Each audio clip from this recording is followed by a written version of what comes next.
हर आदमी किसी भी बात का अंदाज़ा, किसी भी बात का मतलब अपने दिमाग के हिसाब से लगाता है, उस हिसाब से नहीं लगाता जिस हिसाब से हम उसे समझाते हैं।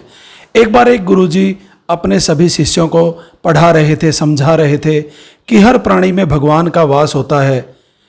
सभी शिष्य उनकी बात को बड़ी अहमियत देते थे, सभी उनकी बात को बड़े ध्यान से सुन रहे थे।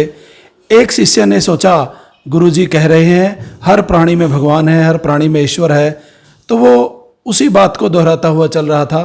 तभी रास्ते में एक व्यक्ति ने उसे कहा, भाई इस रास्ते से हट जाओ, यहाँ से एक पागल हाथी आ रहा है।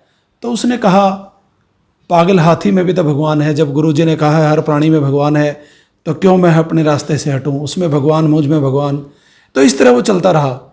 रास्ते में कम से कम 8-10 आदमियों ने उसे बार बार कहा, भैया यहाँ से हट जाओ, पागल हाथी आ रहा है, चोट मार देगा। उसने किसी की नहीं सुनी।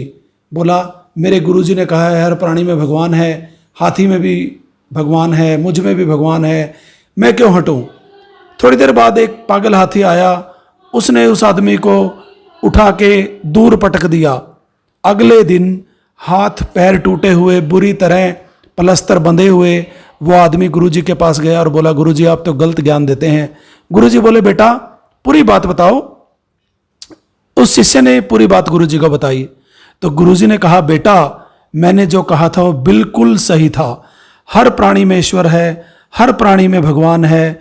उस हाथी में भी भगवान था, पर जो 10, 15, 20 लोग जिन्होंने तुझे कहा कि रास्ते से हट जा, पागल हाथी आ रहा है, वो भी तो 10-15 भगवान थे जो तुझे तेरे नुकसान से बचाने के लिए आए थे। तूने बेटा उन भगवानों की बात को अनसुना क्यों कर दिया। ये छोटी सी कहानी हमें यही बताती है कि हम हर बात का मतलब अपनी सहूलियत के अनुसार, अपनी योग्यता के अनुसार लगाते हैं, उस तरह नहीं जैसे सामने वाला हमें वो बात समझाना चाहता है।